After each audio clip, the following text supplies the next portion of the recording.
In this demo, we'll see how you can take an existing agent built using the Microsoft Agent Framework and expose it as an MCP tool. So before we dig into the demo, what we have covered in some of the earlier blog posts and demos is how to build agents and how to build an MCP server. And in this demo, we'll combine them. This is the accompanying blog that dives into more detail in and around this topic. We've got sections around what it means to expose an agent as an MCP tool, why you may want to do that, and there's a deeper dive into setting up the project and the agent that we're exposing. Just on the concept of the agent that we're exposing, we are using a nutrition agent that can search for high protein recipes. There's more class definitions and stuff in the blog, but what we'll do now is we'll jump out of the blog post and into Visual Studio. So here we are in Visual Studio, and the project that we've got open is the agent as MCP tool. The models folder contains some basic models, one to represent the nutrition info and one to represent the recipes that are generated. We can look into the agent, and this is our nutrition agent. Now, this version of our nutrition agent just has hard-coded stubs with recipes.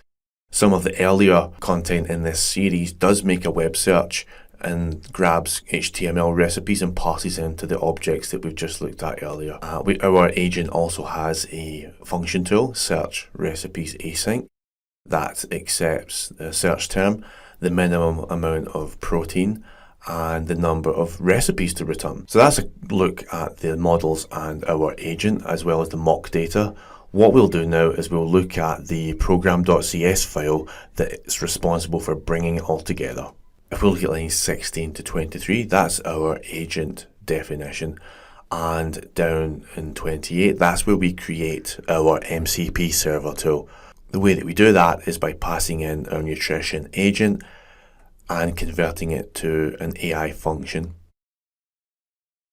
Down at lines 33 and 35, that's where we set up the MCP server and the transport mechanism, passing in the MCP tools that we want to make available. And finally, at 39 and 41, we map the MCP endpoints and run our MCP server. Now, this MCP server is running at the moment, and we can browse to that by using the MCP Explorer. We'll look at that now. So here we have the MCP inspector open. Important to note that we have to set the transport type to SSE and the URL. The URL is the URL that our MCP server is running on. So we can connect to our server, and here we get a definition of the tools that are available.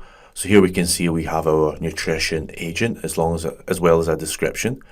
We can click on that, and over here we get a definition of our agent as well as the parameters and a description.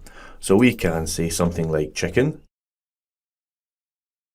and run our tool, at which point under the hood the inspector is going to connect to our server and we get some data back. So here we can see the tool result has been successfully invoked, and we have some content back related to chicken that satisfies the protein requirements.